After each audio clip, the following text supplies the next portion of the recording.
안녕하세요. 텔레학교입니다.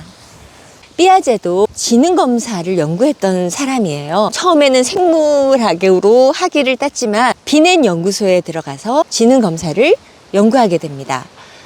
삐아제가 1920년 파리에 있는 비넨 연구소에 들어가서 지능검사를 이렇게 하는데, 아무리 지능이 높아도 비슷한 연령대의 아동들은 어떤 어려운 문제 하나 어려움을 보이더라는 겁니다.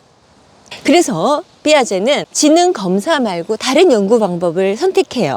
그게 뭐냐면 관찰입니다.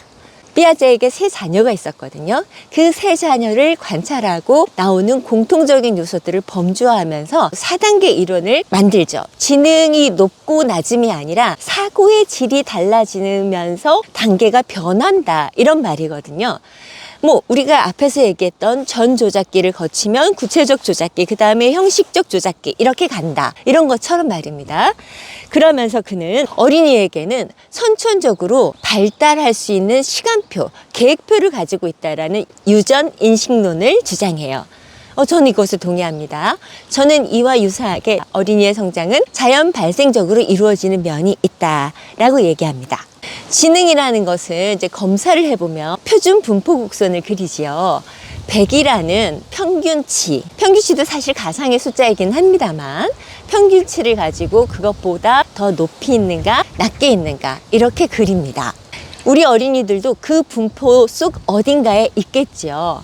만약에 아주 우수하게 140이라고 쳐봅시다. 140인 친구는 전 조작기를 거치지 않고 바로 형식적 조작기로 갈 수 있을까? 라고 묻는다면 그건 아니라는 겁니다. 학교는 여러 어린이를 만날 수 있는 곳이죠. 아무리 자녀가 많다고 하더라도 같은 연령의 자녀를 넷 이상 볼 수 있는 분들은 정말 드물죠. 그런데 학교는 그런 어린이들이 30명까지 모일 수 있는 곳입니다. 여러분, 한 사람 한 사람이 얼마나 많은 이야기를 가지고 계세요? 어린이들도 못지 않습니다. 어린이들의 8년, 10년은 어른의 8년, 10년하고 다르다고 생각해요. 순간순간이 감각적으로 다가오고, 세계가 왔다가 사라지고, 감정이 일어났다가 내려가고, 완전 어드벤처 판타지 이야기죠. 사람이 온다는 것은 한 사람의 삶의 이야기와 만나는 거 아니겠습니까? 밤하늘 별처럼 많지만 나름 빛나고 다르게 빛나는 그런 것? 교실에 있는 어린이들도 그래요. 고만고만 비슷해 보이지만 다 다르죠. 지능 발달 부분도 당연히 그렇고요. 우리 어린이 대충 3자릿수의 지능을 가지고 있을 것 같지만 안타깝게도 대충 반은 그렇지 못합니다. 평균적으로 그렇다는 말입니다. 한때 제가 웩슬러 검사에 빠져가지고, 그때가 4학년 때였는데요. 반 어린이들의 지능 검사를 한번 해본 적이 있어요. 물론 전문성은 많이 부족했지만 대체적으로 정규 분포 곡선을 그리더라고요. 그러니까 우리 반에 IQ가 8, 90이 되는 어린이들이 꽤 있었다는 말입니다. 그런 어린이들 걱정할 건 없고요. 좀 더 조작적이고 좀 더 반복적인 지도가 필요하다는 말이겠죠. 그런데 말이에요, 겉으로 보면 모를 수도 있어요. 특히 저학년 때는 지능이 다소 낮은데도 불구하고 우수한 학습 결과를 보이기도 하고요. 지능이 높은데도 공부하기 싫어하는 경우도 많이 있습니다.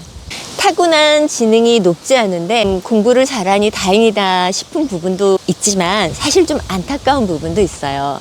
사실 그 어린이 같은 경우는 과잉 학습을 하고 있다는 말이거든요. 자기에게 좀 버거운 수준의 학습을 해내고 있다는 말이죠. 이럴 경우에는 학습에 쉽게 지치기도 해요. 또 다르게 지능이 높은데 학습에 관심 없어요. 그럼 또 나름 이런 생각을 하죠. 도대체 저 좋은 머리를 어디에 쓰려고 저러나. 어린이들 보고 있으면 어른들 마음이 이렇게 복잡합니다. 그때 저희 반에 2가지 유형의 어린이가 있었어요. 둘 다 지능이 7, 80 정도 되었습니다. 남겨서라도 가르치고 싶었어요. 수학이 따라잡기 어렵거든요. 그런데 둘을 남겨서 가르치다 보니까 둘의 차이가 보이는 거예요. 한 어린이는 학습 지능은 좀 떨어지는데요, 생활 지능이 높아 보여요. 눈치가 빠른 겁니다. 그러니까 놀이하다가 규칙이 잘못되거나 자기에게 불리하다 그러면 딱 따지고 들어요. 그런데다 신체 기능이 또한 우수합니다. 운동장 놀이에서 날아다니는 거예요. 그러니 서로 우리 편에 들어오라고 막 땡기는 거죠. 그리고 딴 어린이는 언어 기능이 우수해요. 게다가 참을성이 많더라고요. 교사에게도 그렇고 친구들에게도 말을 너무 이쁘게 해요. 게다가 양보도 잘해주고 안 좋아할 수가 없는 어린이였어요. 그때 생각했습니다. 하늘은 다 주시진 않지만 무언가는 주시는구나 하고요. 그 중에 꼭 필요한 것 하나를 고른다면 무엇이라고 할 수 있을까? 이만큼 살았지만 전 단정 짓기 자신 없습니다. 저도 그런 고민을 한 적이 있어요. 학교는 공부하는 곳이기도 하지 않습니까? 고학년이 되면 하루에 6시간, 중학교, 고등학교까지. 공부가 재미가 없으면 학교 다니는 게 너무 힘들지 않을까? 특히 수학 시간이 어려우면 학습 효능감도 낮아지고 십몇 년을 할 공부인데 기초를 좀 잘 잡아둬야 되지 않을까? 그래서 그냥 열심히 가르쳤습니다. 열심히를 넘어서 강제로 가르쳤습니다. 억지로 가르쳤고요. 못하면 남겼고 숙제도 많이 내줬고 소리도 지르고. 그런데 요즘은 좀 생각이 달라졌습니다. 어린이들을 여러 해 만나면서 이게 중요한가? 어린이들이 행복해하는 것은 과연 뭘까? 둘 중 하나 고르라면 저는 생활지능입니다. 요즘 어린이들의 발달을 다방면으로 보는 추세가 있어요. 전 그것을 환영합니다. 어떤 지능이 정말 미래 사회에서 꼭 필요한 것일까요? 삐아제의 인지 발달이 우리에게 말해주고 싶은 것은요.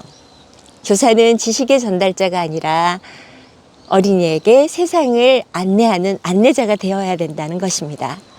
만약 세상에 살기 팍팍하고 어둡고 힘들다고 느끼신다면 공부를 더 시켜서 좋은 대학에 보내겠다 이런 생각도 하실 수 있지만 어른인 저희가 등불을 좀 잘 들고 서 있어야겠다. 등불을 들고 있는 사람이 불안하면 불빛도 떨리잖아요. 어두운 길, 우리가 가지 못한 길 어린이가 잘 갈 수 있게 등불을 들고 서서 안내하는 사람, 그런 사람이 어른이었으면 좋겠습니다. 좋은 어른이 행복한 어린이를 만듭니다. 지금까지 텔레학교였습니다.